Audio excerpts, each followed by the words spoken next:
My name is Buff Brown. I am the president of BTOP, Bloomington Transportation Options for People. And we have brought our speaker in and a number of speakers for the last 2 years. And if you want to join BTOP, please sign the paper that's just outside the door over there. And actually, you don't have to join BTOP. If you put your name there, we will make sure you're on the list of, so that you get announcements of future speakers as well. I want to thank our sponsors today. They are BTOP and the City of Bloomington, also contributed to today's presentation.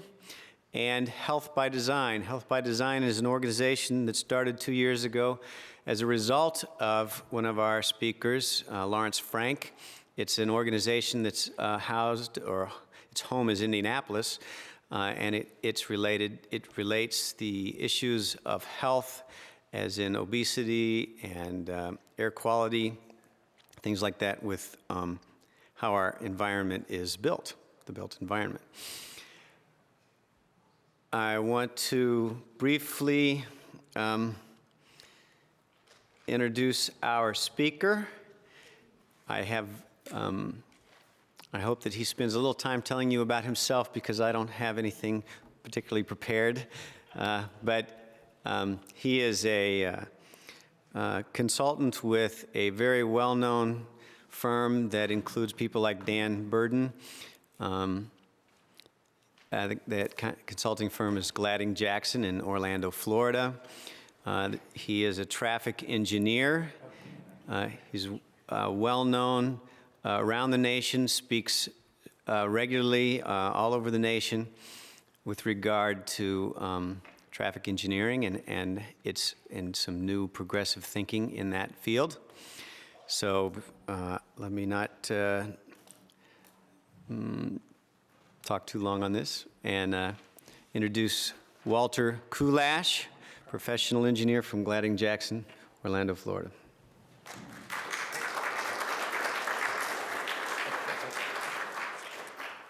Thank you.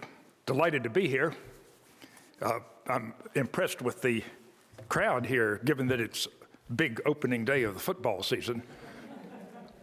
Although I understand from the point spread that maybe it's not going to be a serious contest. Yeah, I am a traffic engineer. I love the smell of fresh laid asphalt on a fall morning. And designing and laying more asphalt was, in fact, the whole focus of my career for perhaps the first 2 decades of it.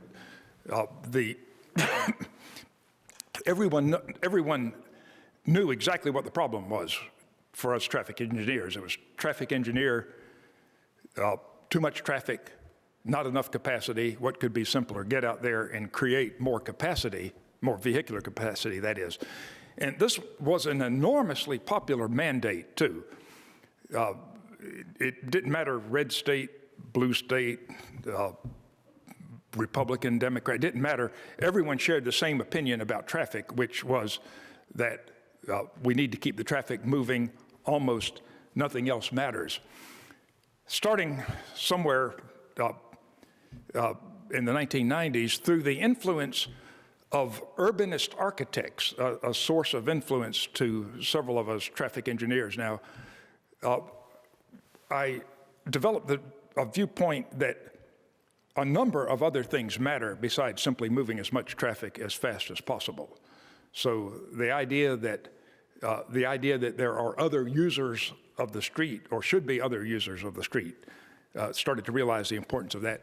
The notion, this comes straight from architects, that the street is the premier public space of our communities. This is the public face of our communities, and therefore needs to reflect this. I started to grasp this kind of notion that others have long understood and believed in. And so that brings us to the situation today of myself and actually too many other engineers to count nationwide, who now embrace this notion of livable traffic or sustainable traffic or sensible traffic. It still lacks a good name, but the whole idea being that, yes, of course, we will continue to move traffic, but not as though nothing else matters, but as though a great number of other things matter. The whole idea of what we're doing with roads goes back quite a while. This historical diagram here, shortly after the invention of the wheel, says we're going to need roads, lots of them, and that has persisted. Our transportation planning model that has got us where we are, and that we think badly needs to be updated, at first glance looks to be admirably simple. It anticipates the need, and more intelligently. So we look out at the projections of where people are going to live, how they're going to work, forecast the travel demand through travel demand forecasting models that are quite sophisticated and very interesting, and then accommodate the need, meaning accommodate the future traffic that's being projected. In actual practice, though, we start to see some fundamental problems with this, what appears to be common sense model. Here's yet another version of this ideal traffic planning. The yellow line is traffic demand, always goes up. The capacity, the purple area is capacity. Sooner or later, on most roads, and certainly any road that concerns us, the forecast or the actual traffic exceeds the capacity. And so what do? We forecast out typically to a 20 or 30-year horizon, and we meet that forecast with a jump in capacity, almost always widening, and capacity meaning vehicular capacity only. And so if we subscribe to this simple model, shouldn't that have fixed the problem? And it does fix a lot of other problems. For example, if you project out to a stormwater runoff projection, for example, and meet that projection, build adequate size pipe or adequate size retention, you are in fact fixed, provided we don't have some sort of catastrophic weather change. So we widen the road, but what happens? Do we solve the problem for 20 years? No. Our original forecast, which was down here, turns out not to be the case. We exceed that forecast. We have a new actual traffic. We've generated this additional traffic, which we call, and incidentally the courts call now, because this has reached the stage of litigation, induced traffic. Traffic that we had no idea at the time we were doing our planning was going to be there. This is traffic, by and large, that is created because of what we have done with the roads. And traffic and roads are the only publicly provided service or facility that seems to have this feature. Schools, for example, don't. If we predict the number of school-age students and build for them adequately, and the projection holds true, simply because there's more school capacity, people don't start sending their kids to school to basic education 14, 15, 16 years, or the same with wastewater treatment, formerly known as sewage. If we double the capacity of a system, provide excess capacity, we don't start going to the bathroom more just because the capacity is there. But roads have roads seem to be the only service or product that has this induced traffic. So we experience the induced traffic then, as this diagram says, and we go through the same cycle again of clamoring about the congestion, having the road show up on the problem location for our long-range planning, programming and improvement, which generally means more. We are making some stride with our planning process, but the strides seem to be in in the nature of doing the same, getting better at doing the wrong thing, I think you might say. So yes, we're making strides with anticipating what's going to happen. We're getting better forecasts. Our travel demand models now are starting to primitively work in this feedback so that they can start to deal with what happens as people adjust their behavior because there's more travel capacity out there. The accommodation continues to be business as usual, accommodating our improved forecast of growth with simply more road capacity, giving us scenes like this. Well, anyhow, you saw the scene. So we end up at this stage, and what is becoming clear is that to have congestion or not have congestion doesn't appear to be our choice, that we are going to have congestion on our principal thoroughfares no matter what. That's not our choice. Our choice then is at what level of road and what level of domination by the car are we going to have the congestion. We don't see things like the current tremendous run-up in gas price as having too much effect on this. A lot of people are looking forward to this meaning a big behavior change. The behavior change may be very big in terms of developing a 100 mile per gallon vehicle. The behavior change may be very big in terms of plug-in cars. We most likely will have a big reduction in greenhouse gases from automotive travel, but I think we can be pretty sure that we are going to be back to the same travel demand by automobile that we have now. I'm basing this experience on what happened after two previous oil shocks that we thought were going to make a big difference, turned out not to make much difference.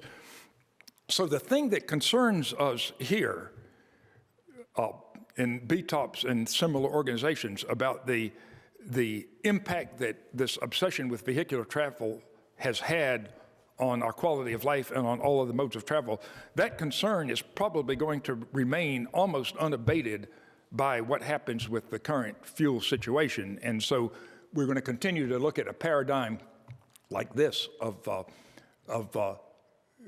escalating through these cycles. Now, all good things must happen. All good things must end, of course, and that's definitely the case here. We obviously can't keep going through cycle after cycle of something as consumptive as this. This is that whole cycle put much more succinctly by a speaker we heard some years ago, and that's exactly what we're trying to do with traffic congestion. Our options run out. As we follow this paradigm further and further up, our options run out. So for places like Bloomington, which still have an option about treating a lot of their suburban arterials or even their in-town ones, we're still at a point where we can make this decision between, do we widen without any concern for other modes of travel, or do we take this opportunity to make a choice about what trade-off we want between vehicular capacity and service? A lot of people are pointing out the unsustainability of what we're doing. Cartoonists, this is the marvelous green cartoonist Tom Towles, formerly from Buffalo and now at the Washington Post. And is Tom really telling us here that in fact, it's interesting, his gigantic interchange is right over Indianapolis, isn't it? Down here in Florida, we're in the theme park parking. Is he really telling us, great job, traffic engineers, bring on the 1,247 lane freeway? Of course not. Isn't this a viewpoint who's got their finger pretty well on the pulse of the public, saying, isn't something out of hand here? Of course it is. In some instances, you physically cannot, quote, improve the road any further. This is frequently the end of the cycle in which the land cost or the environmental constraints or the budget constraints simply say you can't do it any further.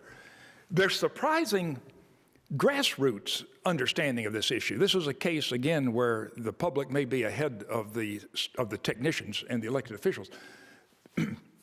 This defeat of a referendum in Orlando, my hometown, a couple of years ago, was not predicted by anybody. In fact, the opposite was predicted. This was a case of people telling the pollsters what they thought they were supposed to be saying, that, yeah, we're for good roads, yeah, let's fix the congestion. But when they actually voted, a thumping 54-46 defeat for a penny for good roads kind of thing. So interesting that a broad-based referendum would conclude that it's time to get off of this cycle.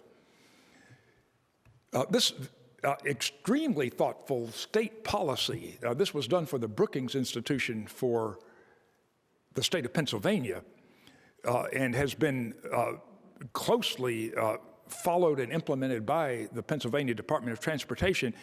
And this very fine analysis points out that shouldn't the state get out of the business of subsidizing the exodus from Pennsylvania cities to its beautiful countryside through what they're doing with transportation dollars? Very interesting and forward-thinking kind of state of New Jersey has withdrawn all of these projects and is replanning them as state highways, smart growth projects. These, by and large, were large widenings planned through or around small towns that they are rethinking. It'd be interesting, too. I know groups like BTOPs are perpetually concerned with how do things happen in other places and what makes them happen.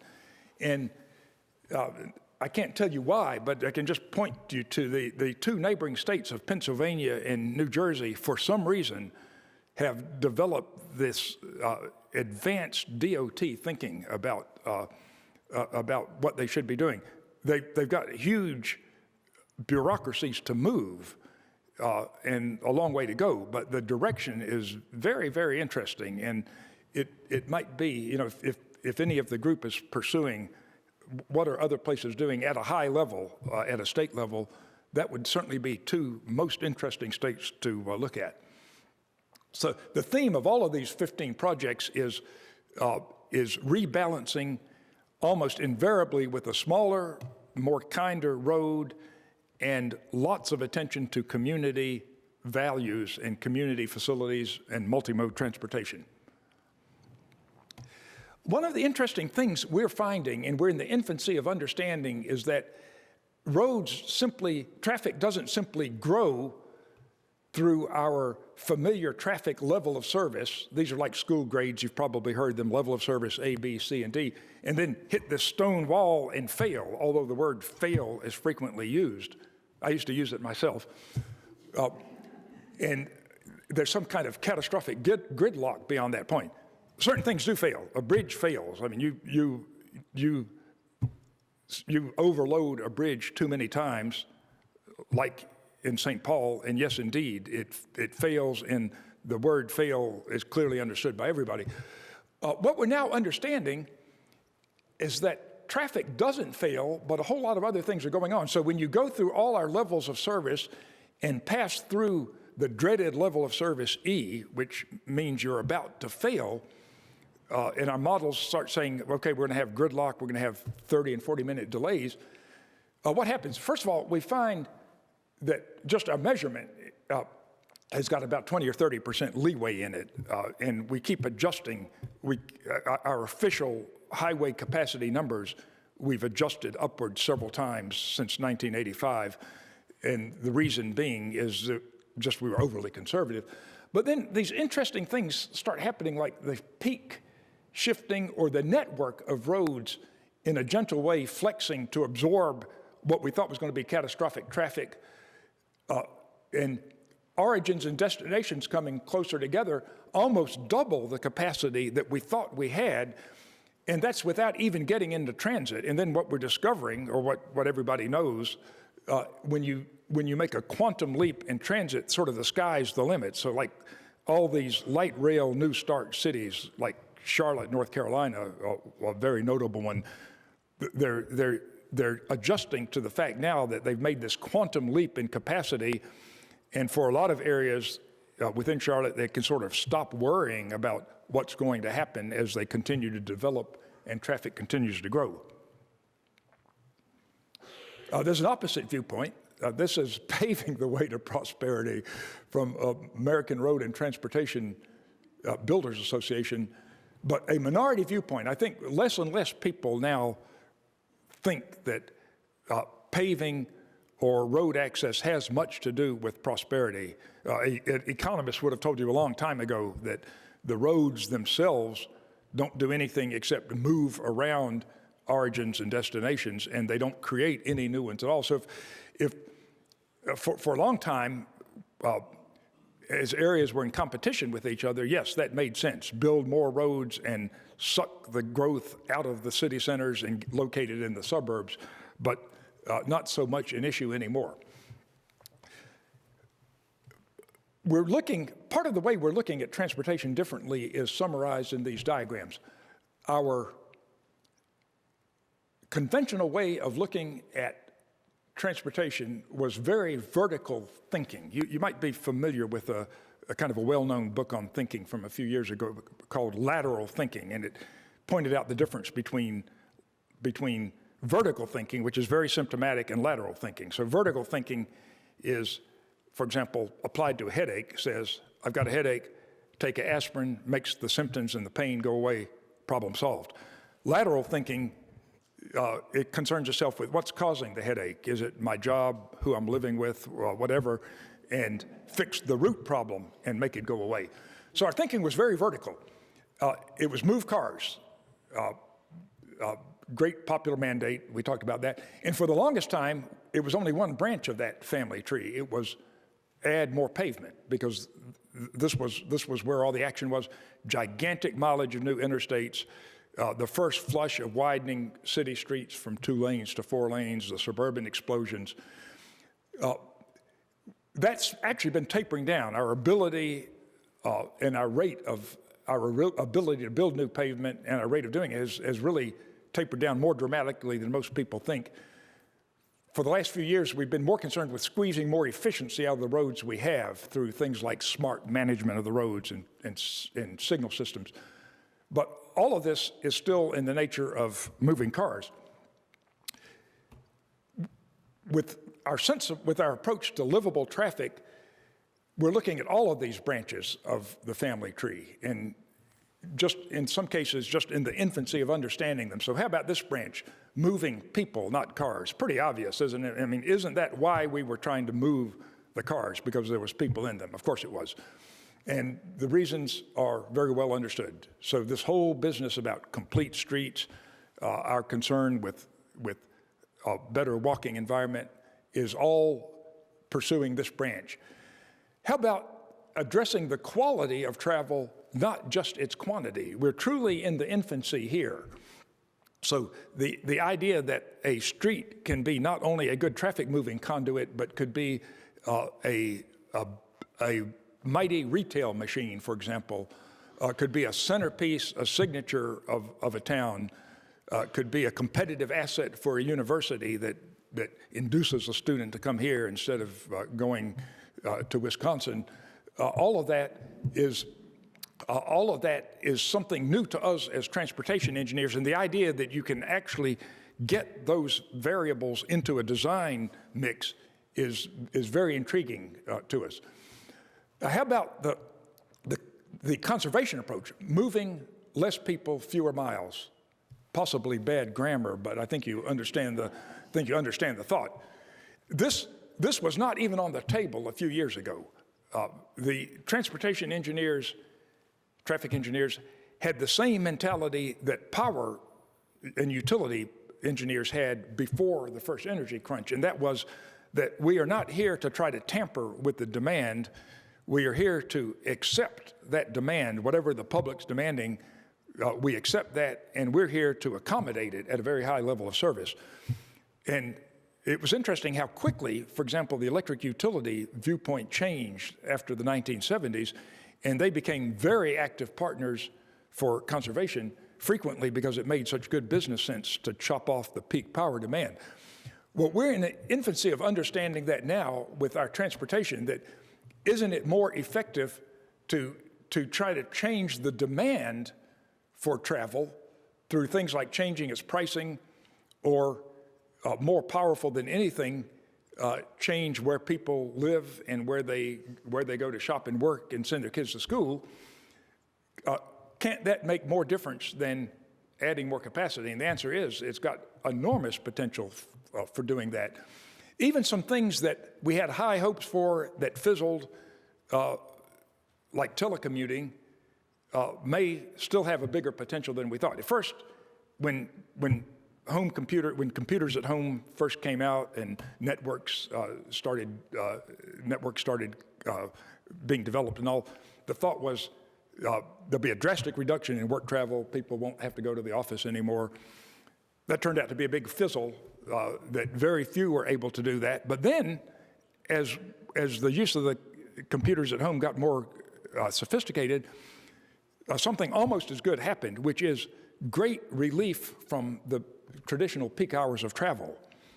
People still going to work 4 or 5 days a week, but largely freed from having to go at a tightly prescribed time. I know our own firm at that time, about 140 people in Orlando, we started flex time because people think Orlando's traffic is bad, our employees do, and it turned out to be an enormously popular fringe benefit, aside from solving their issues with the travel, but the whole package of providing them, supporting their computer use at home and giving them flexibility was just enormously popular. So it was kind of like win-win all around. Then finally, sort of the most lateral solution of all is the idea that, hey, we're not going to solve congestion. We are not going to continue to knock ourselves out making unlivable streets dedicated only to automobile traffic, but we just ain't going to do it.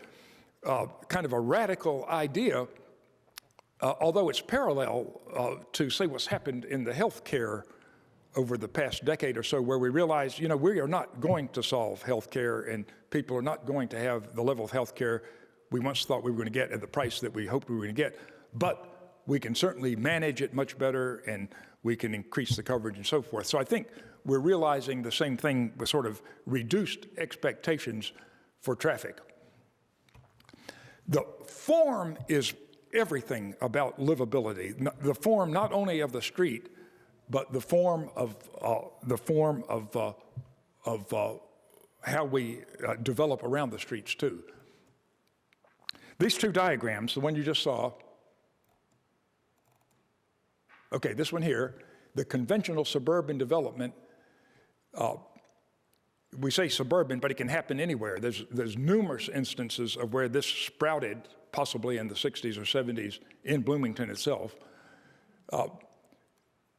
Or you can have what we call the traditional town center, also a misleading name, because this doesn't have to be a center of anything, and it's not necessarily traditional. We are seeing all sorts of new development built in this form, and we're seeing older development retrofitted. These two development styles, shown here side by side, tell an enormous story about livability of our streets. And it's only partly to do with the streets. I think you can see here that if you look at the different land use colors, the red for shopping, the employment yellow, and so forth, that it's got to do with how these things are laid out. And yes, the streets are different here. The streets are different. Here we have the major arterial street with the land uses in separate pods located along it. Here we have the same land uses. The same things are going on, because as traffic engineers, the solution is not to try to get people to do less of the things that need travel. We're not espousing that people eat less or educate their kids less or visit their friends and relatives less. The whole issue is, can we accommodate that with less consumptive, destructive ways of travel? In our typical suburban format, here's what happens with our travel, and here's why it's so destructive. It's unthinkable that you would do anything except drive to a single destination at a time. So for example, the red is our driving trajectory. We drive to the school. The whole point is to walk as little as possible because this type of environment fosters a very negative walking environment. When we do get to the destination, which is typically a large parking lot, we naturally seek to minimize our amount of travel in it. We get back in the vehicle, destination number 2, repeat the same thing, park as close as possible and walk as little as possible, and so forth, on and on. I think we all know what this does. It's a personal inconvenience, first of all, of course. All that driving and turning movements. The arterial street that accommodates all of this becomes hopeless very quickly. It becomes a hopeless traffic mess that we clamor for improving. And then it becomes a blighted, what's even worse, I think, is it becomes a blighted scene. This scene is exactly the same throughout the U.S. We have found nobody that likes it.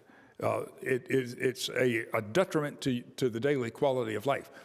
The opposite pattern, where we succeed in getting the destinations into a town or walking environment, or as we called it here for this argument, a park once district, the driving pattern then becomes drive, park one time in any number of suitable, accessible parking destinations, and then walk to numerous destinations. Nothing very magic about this. This is what's been achieved in a kind of introverted fashion in shopping malls.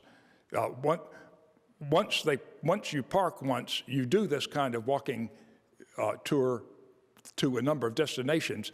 Unfortunately, in the case of a shopping mall, it is all in a very introverted kind of hostile environment itself, and it's never part of an external fabric.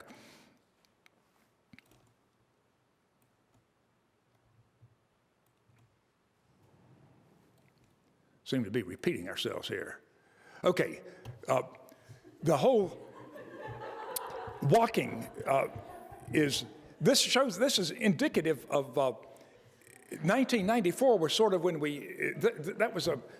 there's nothing precise about these dates, but in the 90s was this great realization is that, hey, there's something to do with our streets besides just as many vehicles as fast as possible.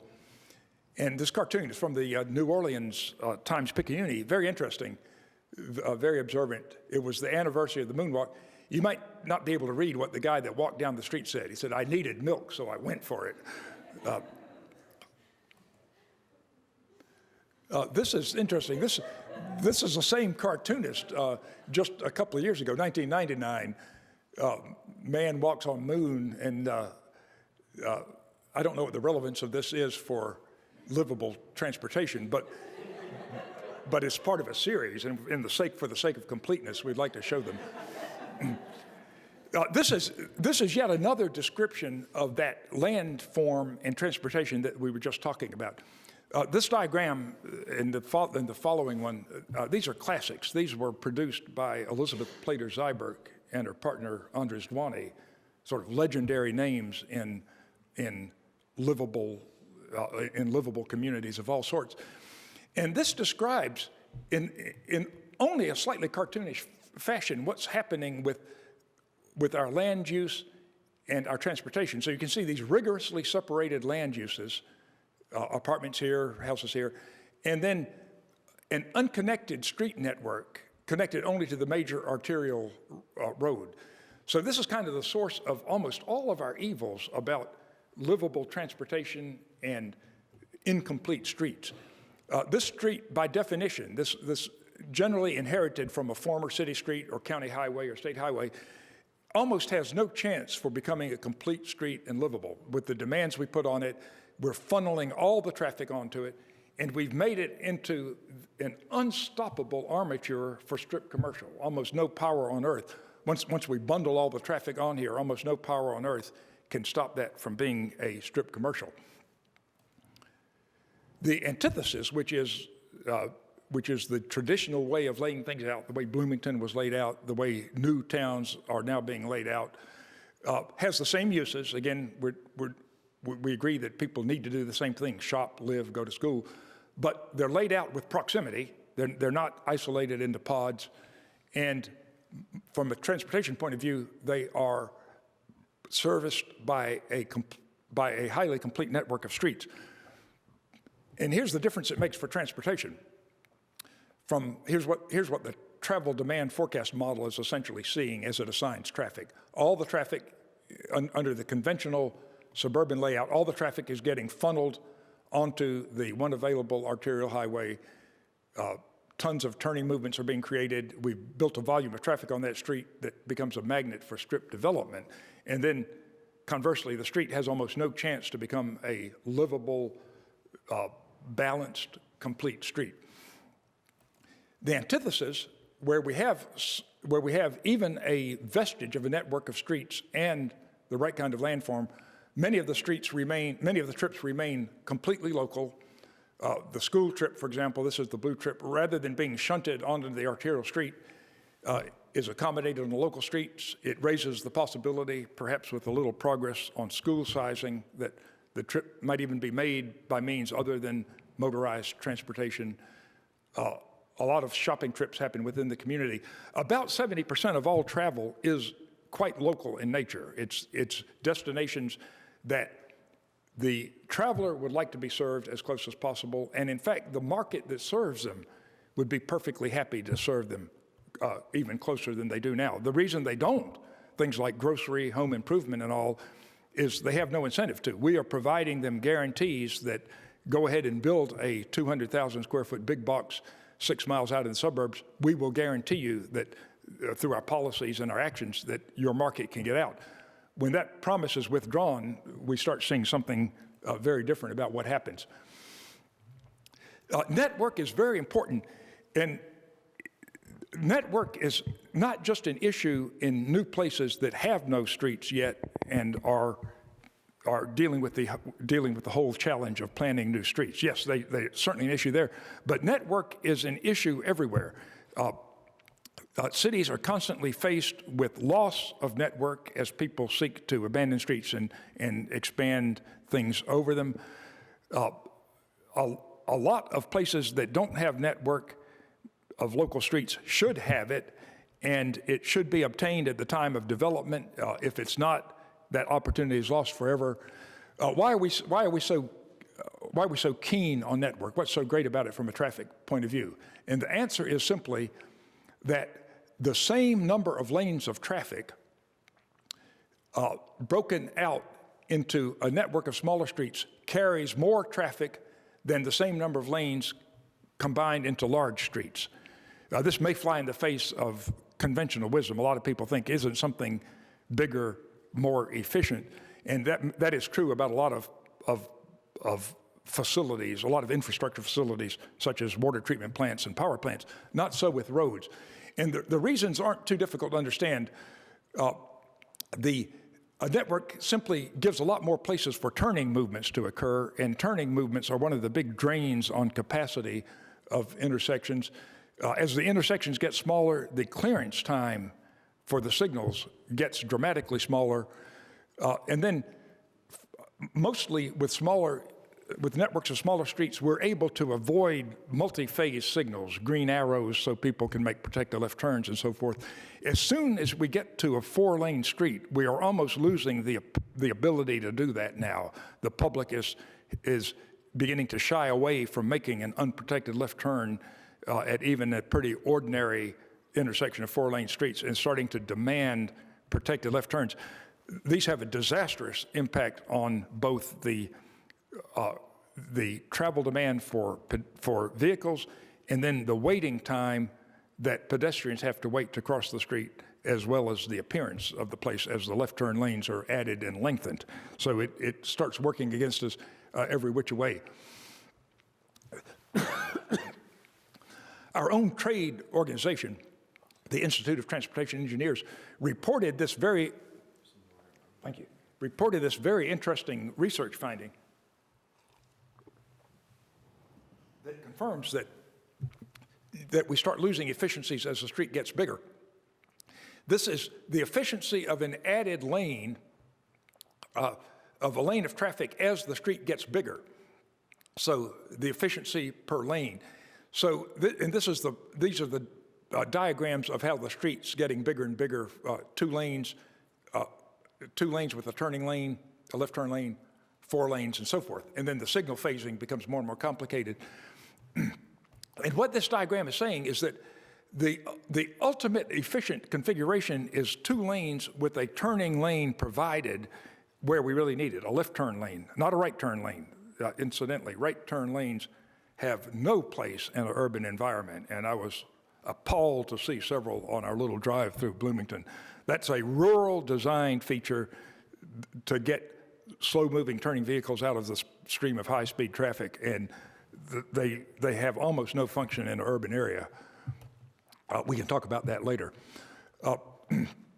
So the most efficient configuration is the 2-lane road with the turn lane either continuous if you have a lot of people making left turns at driveways and so forth, or an intersection left turn lane at intersection locations if we don't have many mid-block locations. And then the efficiency of the street per lane added plunges after that. All of this by way of saying then that as we advocate for smaller, more livable streets, we are on very firm grounds technically for arguing that there is very little to be gained from the transition from a 2 or 3 lane street to a almost always 5 lane is the next jump. Nobody goes to 4 lanes anymore. Your choice is 3 to 5. You typically don't add just a 4th lane without the continuous left turn lane. So there's very little to be gained for that, and people's intuition that we don't seem to have gained very much for that. We didn't seem to be pressing the capacity of the old 2-lane very hard. It seems like just a turn lane here and there would have fixed it. That intuition is probably quite correct. This kind of network is showing up everywhere,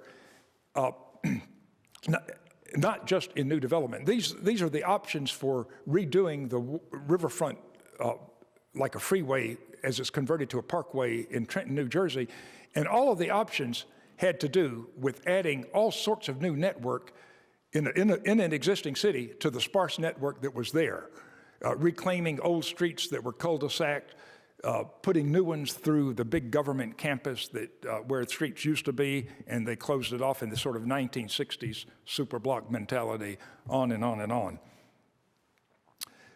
Very interesting redevelopment here in the beautifully managed city of Winter Park, Florida, where this was a big featureless site with some scruffy industrial all in it, and the solution, endorsed by everybody, DOT, city, and everyone, was to create this whole network of streets within this area and don't concentrate on just widening of the major fronting arterial. Interesting, this is the New Jersey Pinelands, as they're trying to equip the communities where they're going to permit growth within the Pinelands to continue to grow while trying to preserve the rest of the Pinelands. And the form that growth, by unanimous kind of consent, the form of that growth is new networks of local streets, not big arterial and subdivision kind of plan.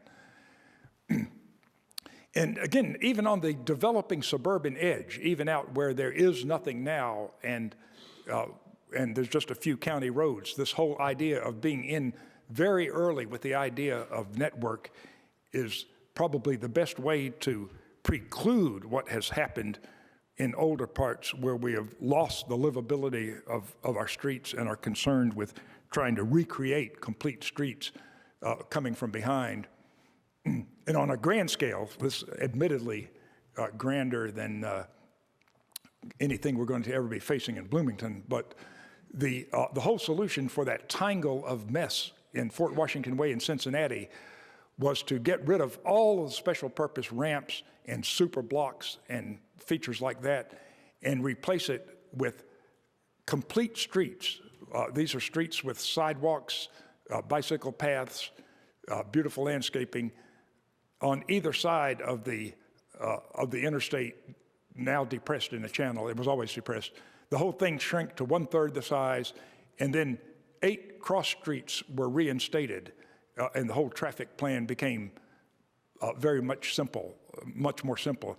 So instead of a myriad of special purpose ramps to the stadiums in downtown, the whole approach to downtown Cincinnati, and you've probably experienced since its proximity, one decision to make. You get off on Fort Washington Way, and then you make all your decisions about going to the stadiums or downtown in a 35-mile-an-hour environment on these boulevards. Again, just another manifestation of network. There's no right or wrong pattern. Connectivity is what matters. So, you can have classic-looking street grid or very European-looking free-for-all. It doesn't matter. The important thing is just, are there many paths for vehicular and pedestrian traffic to take, and therefore dispersing the load over a number of streets? Is this an old idea we're talking about, since street grid seems to have been around for a few thousand years? And the answer is about as old as your cellular telephone network. The predecessor to cell phone network, the old 150, 450 band, any of you in the construction or work for DOT or city government might remember that miserable 150, 450 band. One tower, the service was bad, it was frequently jammed. One little lightning strike and the whole system was out. You had to share it with a bunch of people. The reason was all the traffic flowed through a single transmitter and there was no switching or network. Your cell phone system is a marvel of small, low-powered links, each link not having much capacity itself, but the network giving it tremendous amount of capacity. There's no telling how your call might be routed through this network, but the sophistication of the network compensates for the small size of the links, and this is exactly what we're understanding how traffic works. Options down at the very local level as new development or redevelopment gets approved, as we start looking at older sites where the network never was or got lost. Ideal is to have a complete connectivity, if not at least connectivity out to major directions, connectivity around the perimeter, not as nice, but this is what hospitals and universities want. Okay, we can live with it. Never, ever single entry, pods, cul-de-sac, that kind of thing. So kind of a downward progression of connectivity. The street design, how about the street design principles that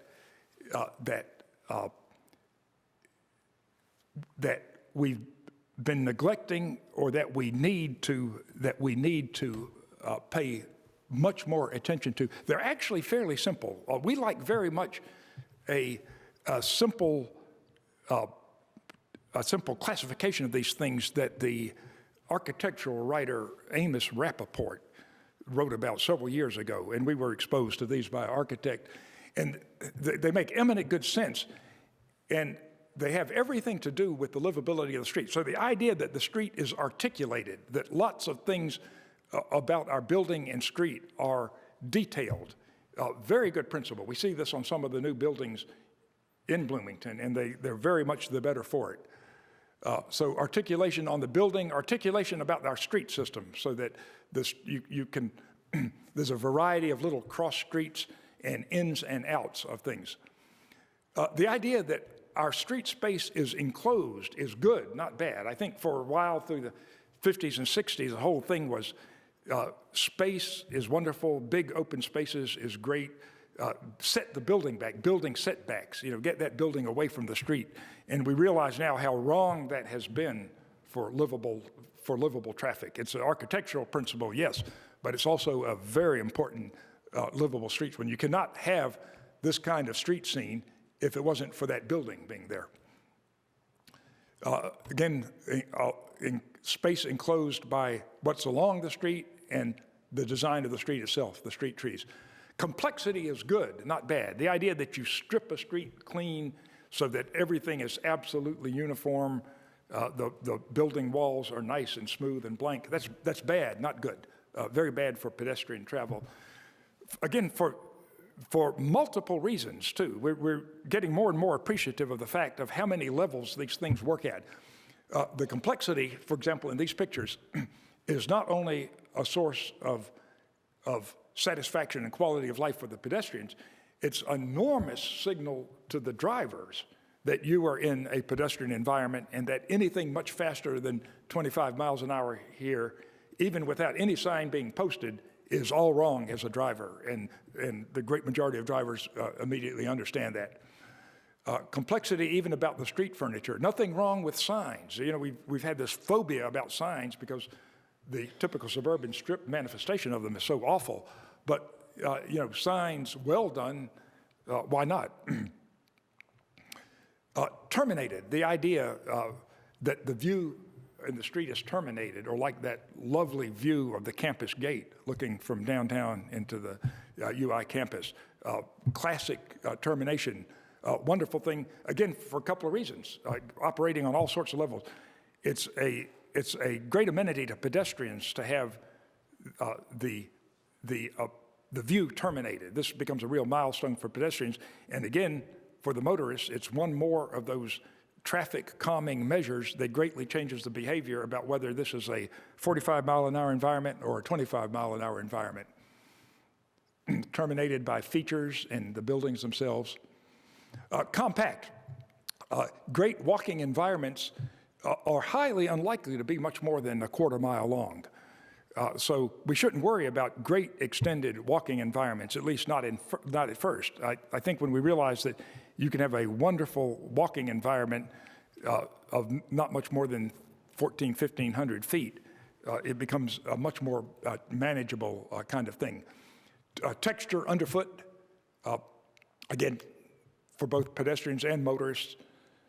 And then texture overhead. All of these things, again, item after item, operating on these two levels of both pedestrians and motorists. And sequenced, the idea that things occur in a physical sequence or a time sequence, that old buildings like this theater again appear not as a theater, but second generation as a restaurant, and then third generation as a national retailer here, who is perfectly willing to go into this kind of environment. We think of this kind of entity as mall only, but given this kind of environment, they're more than willing to come into it. And then again, by almost unanimous consent, the kind of environment we want, and the arrows pointing to all these features that are going on here: the texture underfoot, overhead, the sense of enclosure, the termination by the tree here, and so forth. So great scenes, or even good scenes, always have a fistful of these things all operating at once. Street design, then, is not just the street itself or the complete street. And this is something that we really need to understand, because a lot of our thinking about streets is if we would just solve that street, if DOT would just give us a complete street with a sidewalk and let people walk on it, our worries would be over. The answer is not until we address not only the street, but its surrounding, its adjacent land uses, and even its land uses within pedestrian eye view. Not until we address all of those are we getting anywhere. So again, just some of the complete street things, not only what's under the street, not just the pavement, not just the pedestrian amenities here, and these are all the pedestrian amenities, but only when you start getting to the whole composite of what's in the street and what's along it do we start to have the basis for the complete street. And this is something I think we're just starting to realize as we start getting some what we thought were great complete streets, going to be great complete streets, only to be sorely disappointed because they still sort of feel like strip blight. And then we form the realization that, wait a minute, we've got to get after the whole thing It turns out, fortunately, that is one of the most doable things that we can do. This whole thing of building placement is huge when it comes to livable streets. This, again, we're just harping over and over again on this theme of it's not just the street, folks, it's what you do along the street. In our typical suburban development format, with the building set back deeply, we're doing sort of the antithesis of the building forward location. Same sorts of things are going on in the building. But here's what's really different about it. As a driver, your view of what's going on at the building, your view of the building is outside the normal safe driver's vision cone of 20 degrees. So the whole thing of what's along the street, you're not even seeing with your normal vision cone. With the buildings up against the street, you can't keep it out of your vision cone. It's only 2 degrees, so world of difference. The theme is parking. What else? You know, if you came in from Mars or something and saw what was going along our typical arterial street, you'd have to say the main business of this community seems to be parking vehicles. The theme, otherwise, is the frontage of what's along that street. The residents, the shopping, the university, whatever. The 90-degree distance from the street, important if we're ever going to serve that street with transit, because people are going to get off on the street and walk. The length of a football field, pretty far. 10 steps, if we locate buildings this way, the 90-degree distance from the sidewalk is likely to be 10 steps. The driver queue is an abstraction. The driver can't know what's going on here, so the driver has to depend on abstractions, such as a logo or something that the owner contrives to get as gaudy and obnoxious looking as possible to attract as much attention. The queue here is the actual building itself, so there's no need for that kind of display here. It is apparent what's going on in that, and the driver's aware. Now, why does all of this make such a difference to the livability of the street and the ability to have a complete street? The design speed, the speed at which a driver feels appropriate to a driver in the absence of any regulation, is likely to be 50 to 60 miles an hour in this kind of environment. Now, they'll go slower because it's posted 45 and there may be traffic, but the design speed, which is the speed that feels normal and natural, is likely to be 50 to 60 miles an hour. Almost impossible to have a pedestrian atmosphere in that kind of environment, or any other kind of bicycle or even transit atmosphere. Under this arrangement, the design speed is likely to be 20 to 30 miles an hour, just purely from the cues that are out there on the street. We see this in downtown Bloomington now. There's a normal observance, even with the one-way streets providing ample opportunity to overtake. There is still, and even with a student population, I might add, there's still a pretty good observance of a low design speed. Not surprising. Can we really locate things like that? Does the home improvement store have to be like this? Or can it be like this? Do grocery stores have to be behind a sea of parking? Or can they be like this? This is on a real street. Where do people go with their shopping carts? They cross the street with their shopping carts on a raised brick sidewalk. Or like this even, really, the sexy in-town grocery store.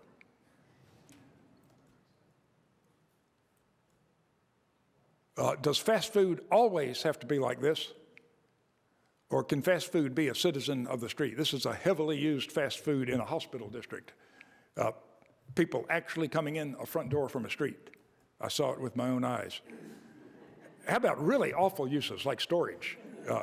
Does storage have to be like this? Or can it be like this? This is the same chain. This is a a Sure Guard storage place, 2 stories. Why are these things like this? What has made all these contrasting uses be in this kind of form that is abetting a livable, walkable street as opposed to the opposite?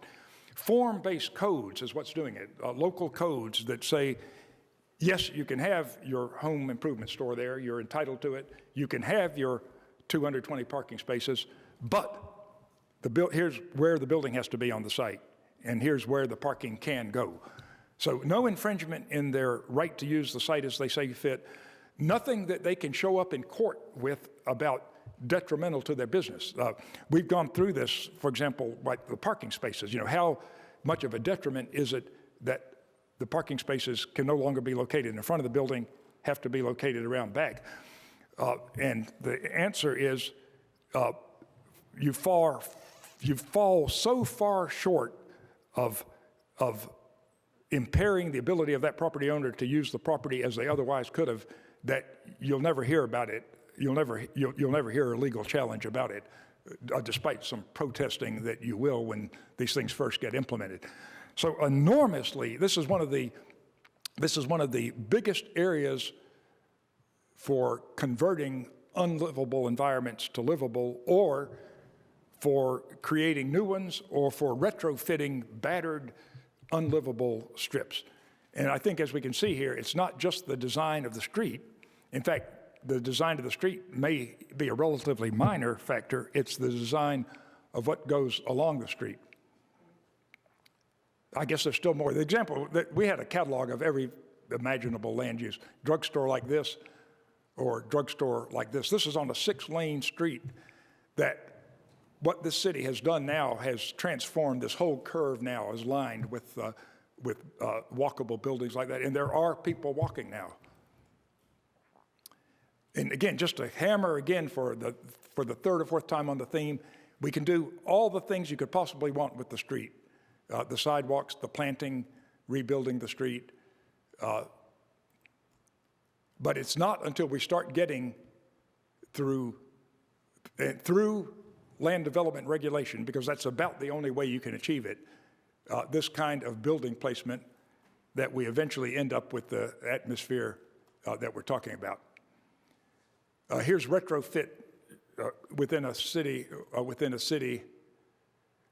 Here's these principles being applied to the typical battered arterial. You can see the piece. This is what we're trying to get away from, the parking in front of the buildings. And the retrofit, parking behind, still an open plaza here, a walkable environment everywhere this new development touches.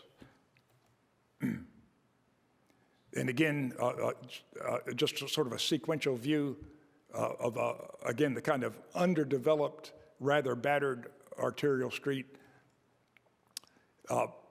State DOT or the city department can do all sorts of things to try to make it nicer, but until you start intervening in how the street front development looks, you're really not getting any place. And then once you intervene in that, you have, in fact, created the kind of pedestrian atmosphere that we're talking about, the complete street, the livable street.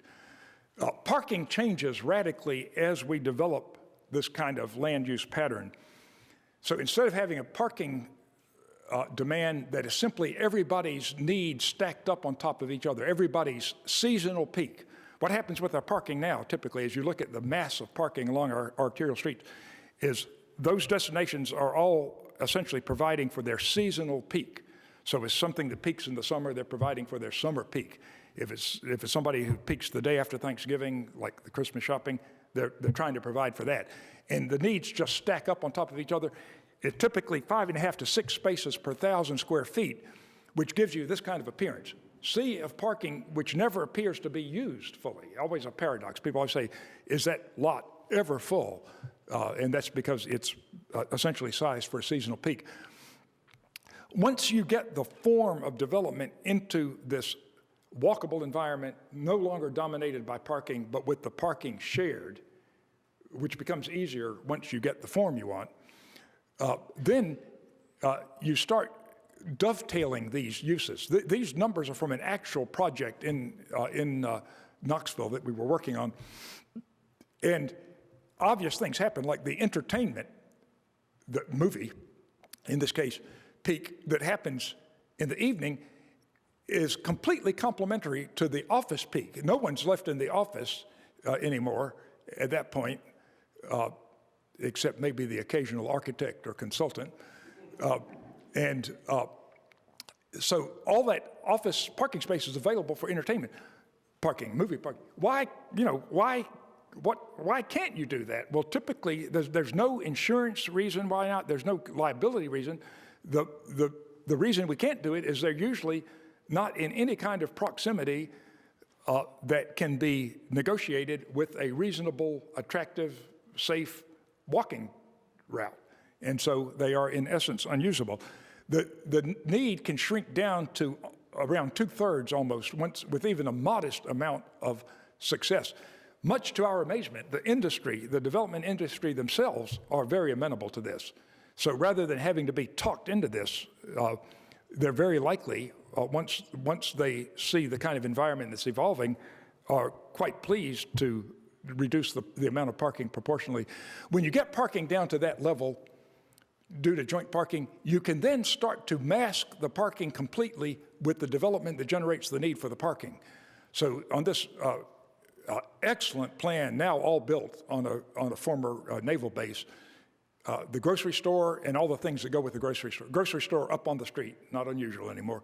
The grocery store, the cleaners, the bank, the drugstore, also on the corner, and all these residences are meeting the parking need from the parking that's all enclosed inside, leaving the streets completely open for the pedestrian environment that we're seeking, a pedestrian environment not contaminated by walking alongside large amounts of parking.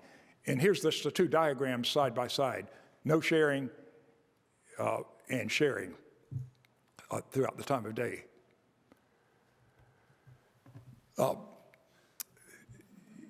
This whole idea that the balance has tipped too far is not all that old, not all that recent.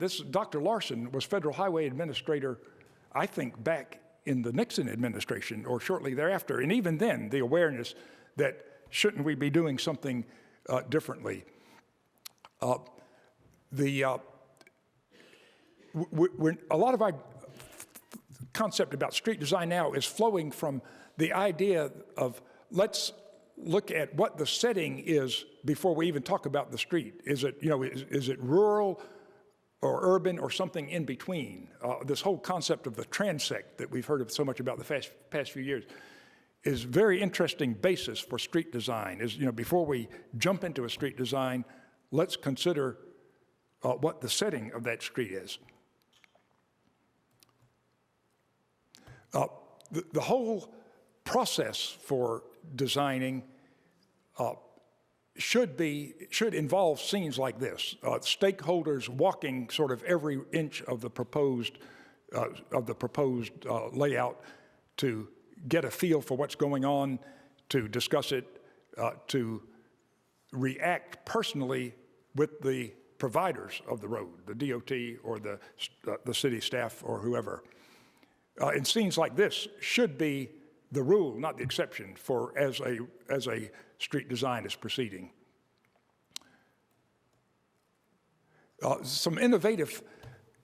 There are innovative ways to move traffic that we're watching very closely. This so-called Kelthorpe design, named after Peter Kelthorpe, interesting way for two one-way streets to cross, major streets to cross. These are the streets, creating 9 parcels of highly valuable development land and carrying a huge amount of traffic, and none of them being any bigger than 3 lanes, therefore yielding the possibility of a superior pedestrian environment. A few of these have been developed on the West Coast.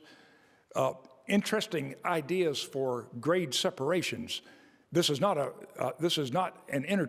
a grade separated interchange, but instead of ramps, what would have been ramps are lined with usable commercial properties, except where there's some wetlands preserved. This is in Charleston, South Carolina, with the interesting innovation here being, who says a ramp? There's nothing in any design that says a ramp has to be this isolated, non-usable piece of land. It does on an interstate freeway, but in-town ramps can be something entirely different. And then finally, this age-old question that we're still wrestling with of of how do you answer the question? If we are deliberately talking to the providers of transportation, highway departments and city staff, who are convinced, or even the public, doesn't have to be staff, even the public who's convinced that more capacity is the answer and that our streets can't achieve a new balance point between livability and capacity. We have to keep on doing what we're doing. How do you answer that question of, but where will the traffic go? That kind of sputtering, indignant idea that how dare you talk about moving less traffic on the street so that we have a bike lane or a transit lane or wider sidewalks. One of the answers is plain old supply and demand kicks in. Right now, we are trying to provide transportation at zero cost in terms of delay. So our policies and our level of service guidelines about traffic are all striving to provide delay-free traffic. And delay is the only cost that the motorist experiences that accrues from the street system. We can't do anything about gas price or anything like that, but we can strive to give a delay-free experience. Well, what happens with a low or zero-priced commodity? People consume more of it, obviously. So we're down at this point now on the supply and demand curve. We're demanding huge amounts of travel because the price is so cheap. What happens when the price goes up, i.e. more congestion? We settle on new price points. Big surprise. Isn't this what happens with every single purchase that is made? New price point. And what does that mean then in physical terms? People change their travel time. How bad of a thing is that? That people, we've already talked about it being a popular fringe benefit at my employer. I was in downtown Pittsburgh a couple of years ago and found, much to my delight, that the bookstore, the Barnes & Noble, was open at 7 o'clock. And I got talking to the clerk about it being rather unusual that Barnes & Noble is open at this time. And she said, well, Pittsburgh is so congested, downtown Pittsburgh, and people for years have been coming in early. A lot of people come in early. And so we saw Barnes & Noble opens their store at 7 in the morning. I got thinking, okay, here's something caused by congestion. Who's the victim? Not Barnes & Noble, who's achieved the retailer's dream of 18-hour day, not the lady that had the job, not the landlord that's renting the store. The only victim I could find was me, who left $24 there. Sort of a victimless, kind of a victimless consequence of congestion. And we see this over and over again. The idea that you're going to dump traffic, if you do something to one road to make it livable, road A here, in the red, if you do something that you're going to dump all its traffic on some sort of poor, unwitting, nearby road, doesn't happen. And our own models, the same traffic models that frequently give us a lot of heartburn, are very good about saying that this won't happen too. In fact, what they'll say is that the impact of a big change on one road's capacity is feathered out in very minute little parcels over the whole network, provided you have some semblance of a network, and that you don't just dump. What happens is some traffic on road B was about ready to get another route anyhow, and when the increment from road A shifts, they go someplace else, and on, not everybody, of course, but on and on throughout the network, to where it becomes hard to ever find any sort of major impact of what we thought was going to be a major decision. And our own traffic models can show this, too. We're starting to learn how to use traffic models to prove this kind of impact. That map goes with this quote from Sherlock Holmes. Sir Arthur Conan Doyle says, when you've eliminated the impossible, whatever remains, however improbable, must be the truth. So when we have eliminated the possibility of paving our way out of congestion, when we accept that's impossible, then whatever remains, and for example, the transit new starts since 1984, the light rail new starts throughout the U.S., whatever remains must be the truth, no matter how improbable. So even if we think transit use is highly improbable now, once we start to adjust to the reality of not building our way, not paving our way out of congestion, what seemed to be improbable can all of a sudden seem to be very truthful. Another consequence of accepting congestion is people staying in place and reinvesting in their homes rather than abandoning those homes essentially for more distant suburban tract housing. Giving you scenes like this revitalization neighborhood, bad thing or good thing? I think almost anybody associated with a city would say good thing. This whole idea that retail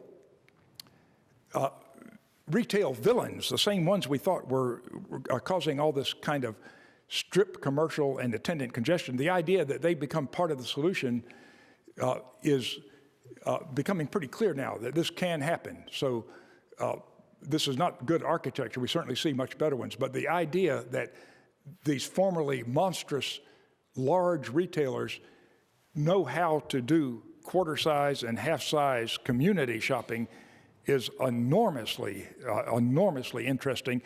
Where do they do it? Our grocery chain in Florida, the very well-managed Publix chain, has sprouted a lot of 28,000 square foot stores. This is around half-size store. They're marvelous little things.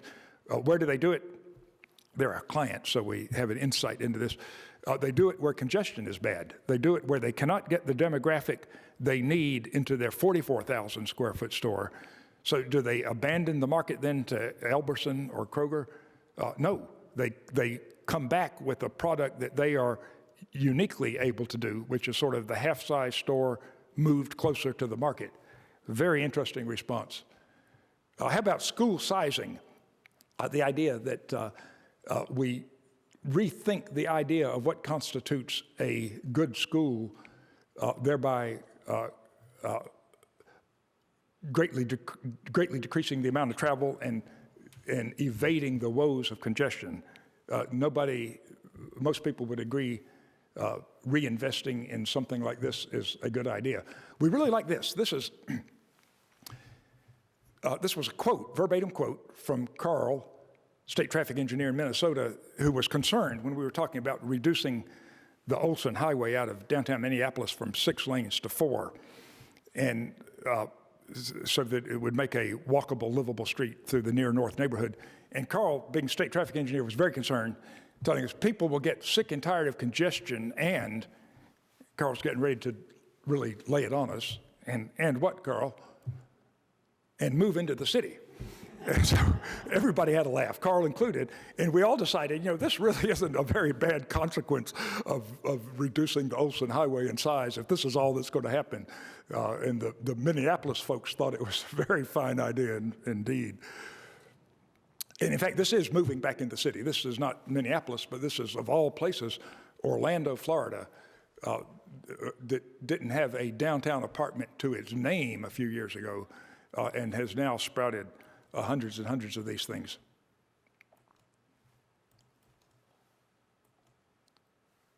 Because we seem to have gone in reverse here. Or we're just about through, but that was no reason to go in reverse here. But, what's that? Okay. Okay. We're starting to understand that the chain of impacts starts producing unintended consequences. So when we widen the road and we reduce the delay and reduce the cost, that sounds good, wonderful impacts. But then they start sprouting these unintended second and third order impacts. So we reduce the delay, we just start ranging further for things. And then, for example, we range further to bizarre forms of retailing fostered by all this road capacity. And then the converse is true. Being engineers, we believe in the converse, that if you do the unthinkable and say, okay, we're going to deliberately accept congestion we're going to accept more congestion because we have better uses for some of the street than moving traffic, the first order consequences seem to be untenable. We're increasing the delay or we're increasing the cost. Who wants that? But then that leads to using alternative modes, for example. revitalization of Main Street shopping. So as we go down the chain of impacts, they start to appear more and more favorable. And we're really starting to understand now that we have for years been in a paradigm that is in fact producing unintended consequences.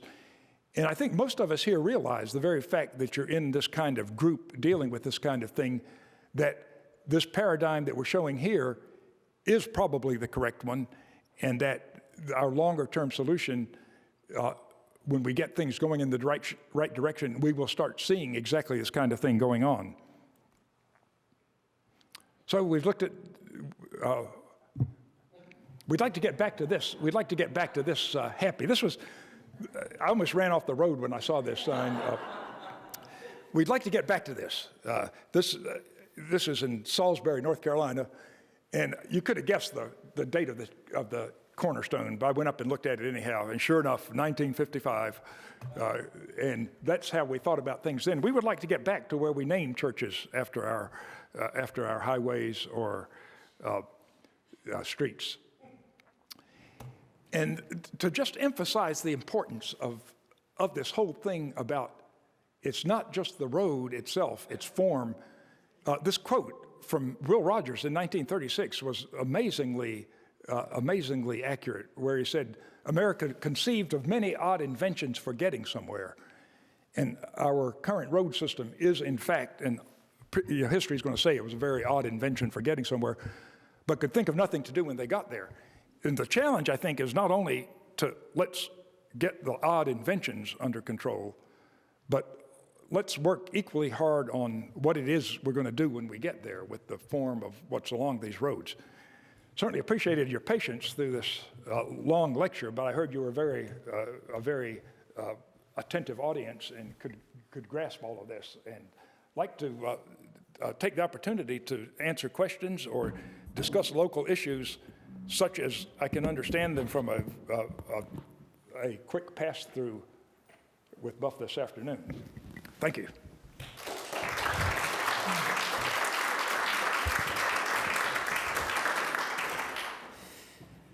This is a, what would you call it, a born-again engineer. So if you have any questions, please step up to this mic or maybe the mic over on that side if it's closer, and so that we can hear your question this is being recorded. So please step up and ask questions. I know, I'm Laurel Cornell. I know you've talked a lot about congestion, and congestion is a bugaboo that appears all kinds of different places. People complain about the congestion at 5 p.m. in Bloomington and other amazing things. But is there a word that we can use, but we don't have any word for talking about the opposite of congestion, where we have streets that are full of lots and lots of interesting activities and people participating in very many different modes of transport. Is there some word like that we could use as the opposite of congestion to talk about streets that are full of traffic of all variety of different modes? Not that I know of. That's a very good question. I think it's just a manifestation of the old thing is we're quick to have a good word for something we perceive as negative and very slow to have a good word for something positive. The only words that come together, the only words that come to mind, and these only nip around at the corner, the complete streets, but that's not a real satisfying title. And then complete streets folks themselves admirably have limited their focus to the street itself too. So they are not getting at this vibrancy thing at all. Vibrant is a good term. A terrific architect that I work with claims that there's no easy way to categorize pictures of a great place that you're talking about. He's got scenes like that he shows, and he said he never knows where to put them. He says, is this a great shopping, is this a great shopping armature? Is this a great landscaping example? And he said a sign of a great place is that it's very hard to categorize as one single thing. And he's starting to develop that as a criteria, that if you don't know where to put the picture, it's probably a great street. Great streets is a word, but that connotes majestic things along the street, like cathedrals and all, and the most humblest of neighborhood street can be great. It needs a wordsmith on it. That's a good question. Vibrant, maybe? Any ideas from the... Livable street. Livable. Mm-hmm. You know, one of the things that Walter and I talked about today was level of service, is that the description for cars is defined very strictly. You know, what's the capacity of a road, and how close is it to that capacity?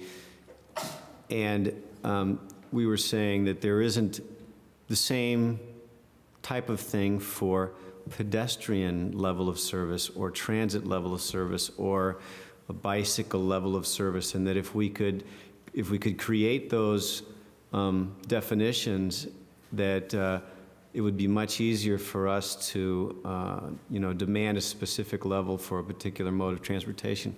Walter, I know you had some things to say about that. You want to? Can I? There's room for a lot of progress about how we define them, so we can make a lot more. We can make some quick headway in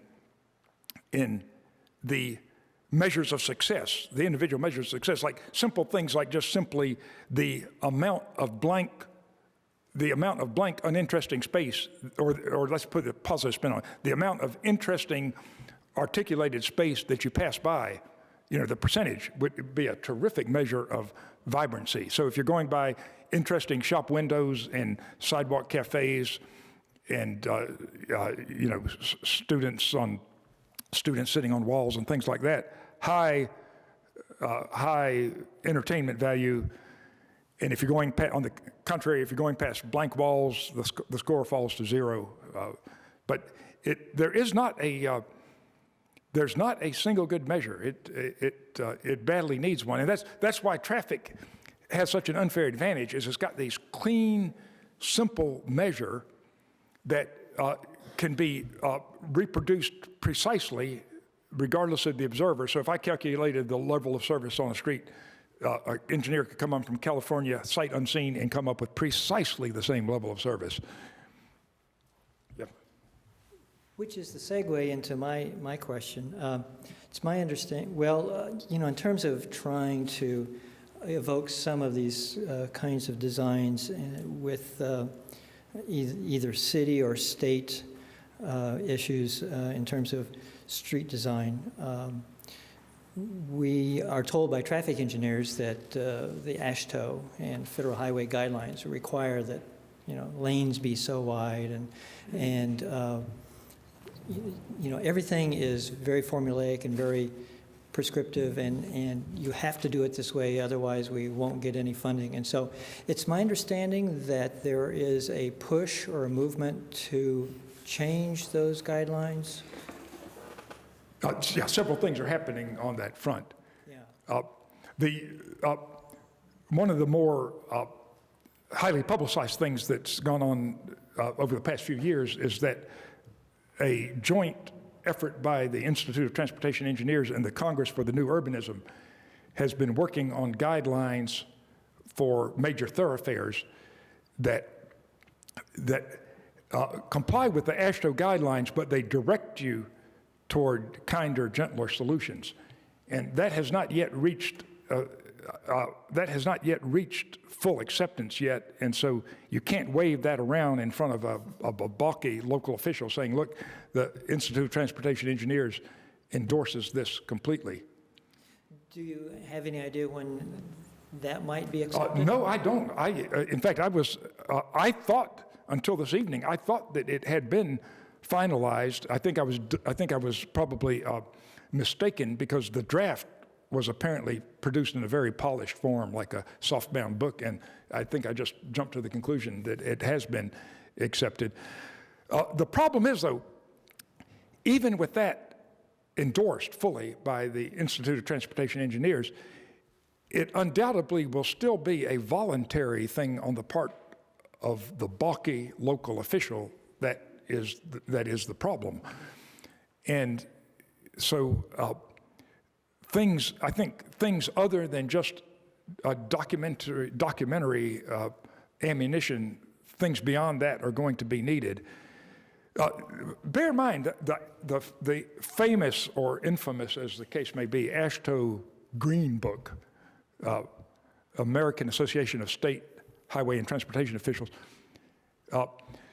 is actually a very flexible document. Most of the important design variables, like the curvature and the sight distance, the things that determine how well a road sits on the land, they provide a great deal of flexibility depending on what speed you want to design it for. And they array these things very nicely in some surprisingly simple tables. What happens, though, in the hands of local technicians or even state DOT technicians, without any intervening input from people who think a street should do other things besides just move as much traffic as fast as possible, in their hands, they gravitate toward the highest possible design speed. The highest affordable one is typically the criteria. And that gives us these unlivable designs, particularly in suburban and urban areas. The AASHTO Green Book right now is fully accommodating of much lower design speeds with very greatly reduced footprints. But the problem is persuading a local technician to accept that, and that persuasion usually needs big political legs under it, typically with a strong elected official input saying, this is our main street. 25 miles an hour is fine here, things like that. I have one follow-up question. In terms of pushback from public safety officials for wider streets, for better access for fire trucks and ambulances, and that, is there any data to use against that? The insertion of particularly fire safety, fire rescue, the requirement that we now see them making on streets has hit us so suddenly that we're reeling from it still. Say as early as, or as recently as, say, mid-90s, when we would be agitating for smaller streets and very small local streets and all, we always regarded the input from fire departments as friendly and supportive, and they typically had this can-do attitude. We're the fire department. We've got through streets that size for years. We can get anywhere. There was like a pride on, we can get anywhere. We can get the job done. And I don't know if it was because of 9/11, our whole phobia about security now, or whether it was bunches of older chiefs retiring and younger academy-trained ones coming in. I'm not sure. But just in the past 5 or 6 years, there's been this, fire safety has become one of the biggest obstacles to livable streets. And we're still grappling with how to deal with it. There's a simply wrong-headed NFPA requirement that gets bandied all over the place, that you have to have 20 feet clear in a street. And so any amount of parking or any other kind of the use of the street that reduces it to less than 20 feet is unacceptable. And 20 feet clear. And we went all the way to the legal office of the National Fire Protection Association, because the regulation that's quoted all the time appears to be for new suburban development. And the legal counsel for NFPA said that's exactly what it is. This is a requirement for new development, which so often has only one way in and one way out, that we are specifying that 20 feet, not for public streets. And then he went on to say, he volunteered, he said that the NFPA does not promulgate for public streets at all, that we are very careful not to promulgate for public streets. So this huge amount of misinformation, but we hear that over and over again, that it has to be 20 feet clear. We did, just one We, in a slightly happier time, we were making great progress with a chief in Bluffton, South Carolina, kind of down near Hilton Head, and he had gone along with essentially everything we wanted. For it was a new town, and he was going to allow parking on both sides and all. And we finally just pressing him, but he said he really did need 12 feet though. He did need it 12 feet clear, and so we pressed him. Meeting was sort of over, and we were pressing him. Why do you need the 12 feet? And he said, well, our equipment lockers are on the side of the truck. And he said, we have to kind of squeeze in there and get our stuff out, and 12 feet is a minimum. And I said, we already made several concessions about equipment to him and everything. He said, we'll tell you what we're going to do, Chief. We'll send you and your men to Weight Watchers. And his famous response to us was, this is South Carolina now, his famous response was, you've done gone too far now. Yes, sir. Has your team ever assessed the impact, or have you ever come across any studies that do so, that assess the peripheral impact on traffic fatalities and accidents for making streets more livable, or fuel usage and fuel consumption? And these are just categories that I thought of while I was sitting there. The economic impact of accidents, fuel consumption, and things like stormwater runoff due to the streets becoming more livable. What was the first part, the first relationship you answered, the first trade-off you mentioned? I was wondering if you'd come across any studies that looked at the impact of making streets more livable on traffic fatality, things like traffic fatalities, fuel usage, or stormwater. There's a lot of good data that I think you'd have to call it indirect data. There's very few studies that directly look at a street before and after, and that would not be too conclusive anyhow. But there's really good indirect data that with a little bit of interpretation and manipulation goes a long way. For example, the unassailable data that shows that the severity of pedestrian accidents, the severity to the pedestrian of a crash goes up logarithmically, so that by the time I think it's 40 miles an hour is like twice as high a probability of hospitalization as 30, and then 50 miles an hour, which isn't even double, has like 6 or 7 times the rate of hospitalization. This is unassailable. It's from Federal Highways Administration. So that kind of data, in conjunction with the reduction in vehicular speeds that you would get from a given application, further compounded, because these things get compounded, further compounded by the reduced time that pedestrians are in the path of a moving vehicle, like if you're removing lanes. When you compound all these things together, and then further compounded by the increased size of gap between vehicles as they're traveling slower, you start to get these huge swings in safety. For example, with small amounts of street design change, but you sort of have to do the math yourself and everything. But it becomes very compelling. We never get any argument when we build things up like that. And then things like stormwater retention is such an established field now that again,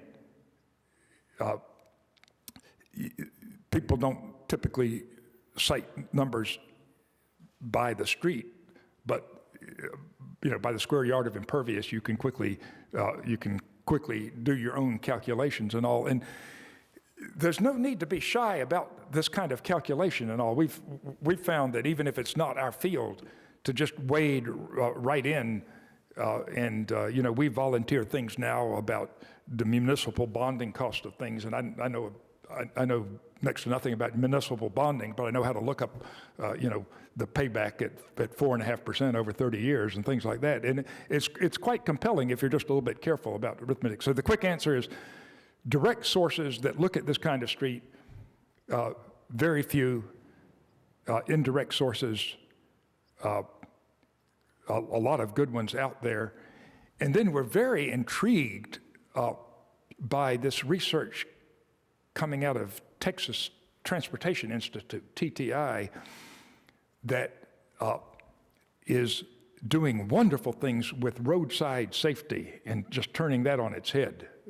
So that's something to watch out for. The author's name is, unfortunate name, but is Eric Dumbaugh, Dumbaugh.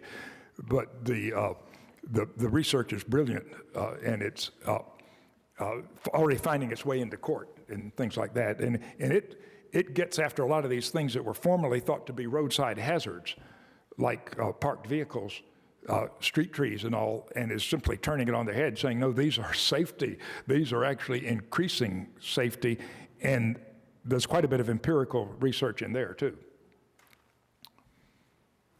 I have an observation, maybe more than a question, but it seems like when we talk about congestion, level of service, and traffic speeds, we're actually talking about streets that aren't complete. If I had reason to stop there, park there, walk there, all of those issues become beneficial to slow them down instead of speed them up. Absolutely, absolutely. And sometimes we think that getting after that reason to be there is the more powerful avenue toward a complete street. That, once the reason to be there is evident, a lot of the problems, a lot of the opposition you would get to making the street complete simply evaporates or gets overwhelmed. If you have a vibrant retail atmosphere or students walking all over the street and high occupancy and all, it becomes a much simpler matter to prevail on, this street needs its on-street parking restored. It also seems like it's business opportunities. Congestion means people. Mm-hmm. It's still a very tough thing to sell, though. If you know of some soundbite way to convince people that congestion is okay, we grapple with this all the time, and we just can't get the compelling soundbite answer that gets city council heads nodding. I was fascinated when you pointed out that New Jersey and Pennsylvania's DOT is turning their heads around and looking at things differently and canceling their highways. And as we struggle with INDOT, I'm wondering if you can tell me, what was it that changed things in New Jersey and Pennsylvania? Was it people coming to the legislature? Was it somebody at the head of PennDOT and New Jersey DOT that just woke up one day? We're still trying to get to the we're still trying to understand it itself. There clearly was top-down that apparently the Governor Rendell administration, for example, commissioned the Brookings Institution to do this beautifully written Back to Prosperity, which dealt with transportation quite a bit. So that was top down. The respective secretaries of the DOTs in those states were very much on board this, but how they got that way, I'm not sure. The states are severely financially strapped, and that helps. The idea that you have a lot of as one of the secretaries said, we've got a lot of $250 million projects, $250 million projects on the books, and that for decades, state DOTs all over, and I'm sure just in Indiana is the case too, they were well aware that they probably would never get to all these projects, but it was still credible to spend planning and design and even acquisition money on them. And I think some of these more financially strapped northeastern states are quicker to finally bite the bullet, saying, "Look, we are never going to build these $250 million projects. There is real need in these places, but the need is not for 6-lane bypasses, freeway bypasses. The need is for a third lane or even community-based thing." So top down,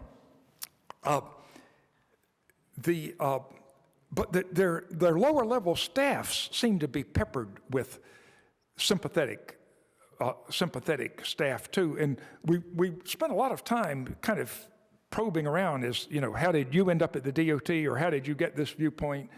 And we never really, I wish we knew the formula. The biggest question around is not what should we do.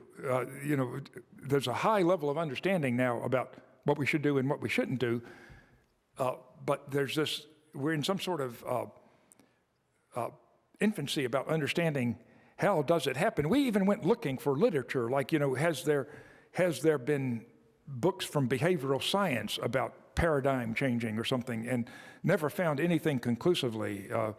Went out with great hopes and just brought the recently released book titled Simplexity, which is dealing with simple things that are really complex and vice versa, and worthless, if I may give a little review here.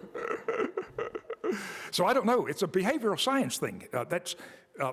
You know, it could be something that somebody who's been through political battles has an intuitive feel for, like, you know, people that have waged political campaigns, even long shot ones. How did they do it? Other great big movements must have some relevance in them, like, you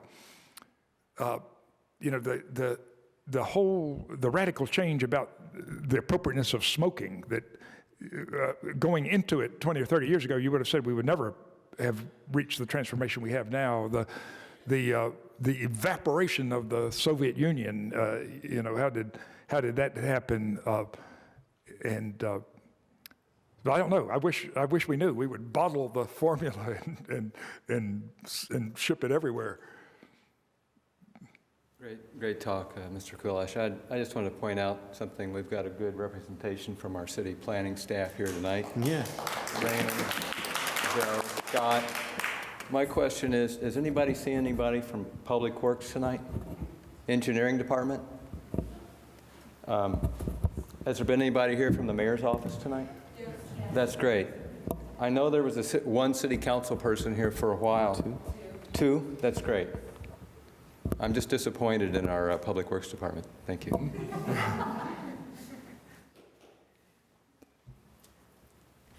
You said you were disappointed to see so many right turn lanes in urban areas. So can you explain the difficulty with right turn lanes in urban areas? I'm a walker, so I think I probably know what the difficulty is. But it's one of these. They're one of these traffic accommodating features that has an exceptionally low payback in an urban area. Their safety benefit is not needed at lower speeds. Their safety benefit accrues at higher speed environments where you want to get the decelerating vehicle out of the moving traffic lane, i.e. rural environment.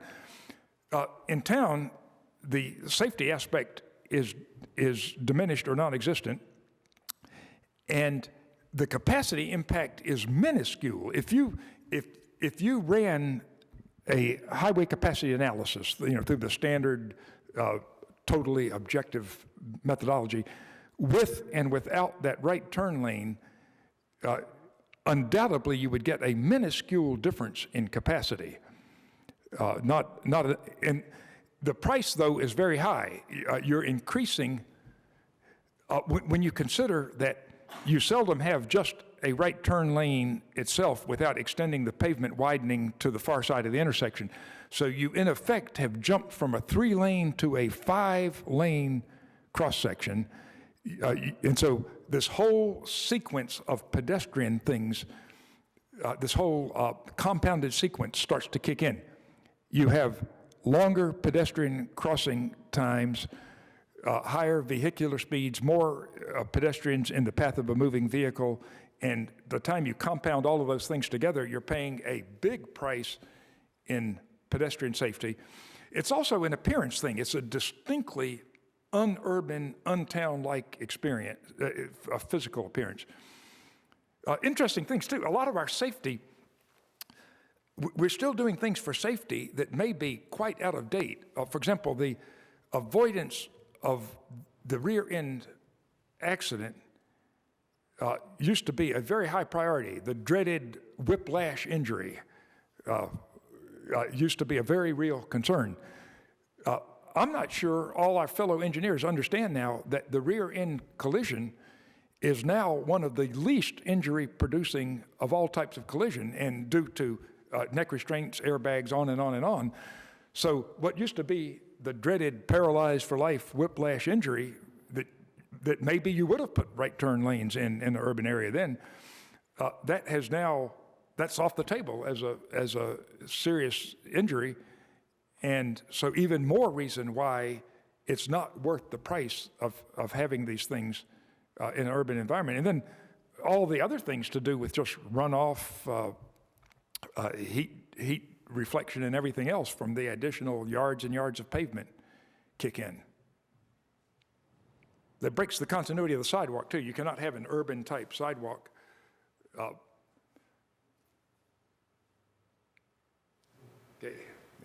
I'm fascinated with the idea of breaking up the Walmarts or any kind of big superstores and having them in smaller sizes, kind of spread out across town. And I can't quite picture it. A Walmart, half of a Walmart, how much would that cover, or a quarter of a Walmart?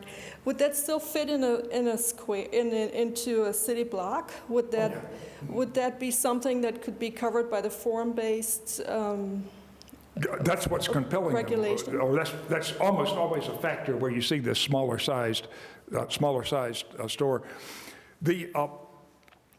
For example, the essentially half-size grocery store, probably a more common example, the 30,000 square foot grocery store, which feels, when you get inside of it, feels marvelously like a old-fashioned neighborhood grocery store. That and its own, even without any shared parking, fits within a small city block. When forced to have liner buildings along the frontage, which is a typical model now, the form-based codes require them to screen their parking with liner buildings, the typical usual kinds of things, coffee shop, hairdresser, fast food, that kind of thing. The parking of the liner buildings and the grocery store is all contained within a small block. And then a lot of things, a lot of what we thought were big problems are far more tractable than we thought. For example, the large tractor-trailer truck loading for the grocery store, just observing how it happens or helping them work it out, they simply, for all their maneuvering, they use the drive aisles of the parking. They adjust the schedule so that they're there during the less busy times of the day. Not hard to do, since those times are 5 to 7 in the evening. So a lot of things just seem to work themselves out very nicely. Is it more expensive to the grocery store? Noticeably so. That's the interesting thing.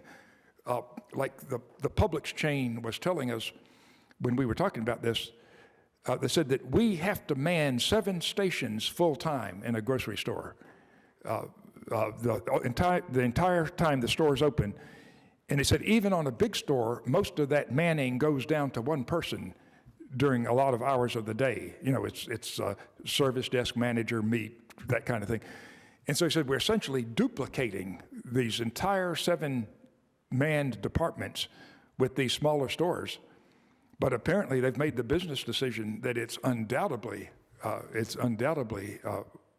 worth it and paying off. But the other question is it just half of a store? It's half of a grocery store. The typical super Walmart is pushing 200,000 square feet. That would not fit in a block. And we would be talking about something more like a quarter of that size.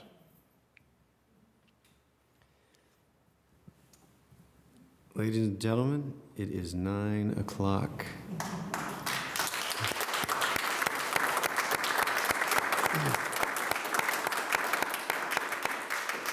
Walter, thank you very much. I think our community has really benefited from you coming here, Certainly enjoyed the opportunity of being here. and we will run with all of your ideas, I hope. Well, I'm no longer surprised. If I may just add one more comment, we at a lecture in Idaho, we showed pictures. This was in the early days of just discovering the difference of buildings being up on the street, and we showed pictures, and the term form-based coding wasn't even in use, but we talked about it, and we're out there for an entirely different piece of business about 6 or 7 years later, and here's this Elberson's grocery store done in wonderful Western, Old West style with boardwalks and stuff right up on the street. And I commented to the host, in Haley, actually, Haley, Idaho, commented to the host, wow, this is really something. And he said, you shouldn't be surprised. He said, we did it after your talk. We went and did it after your talk 6 years ago. We'll come back in 5 years, and we'll That's the Wild we'll West see what's for you. happened.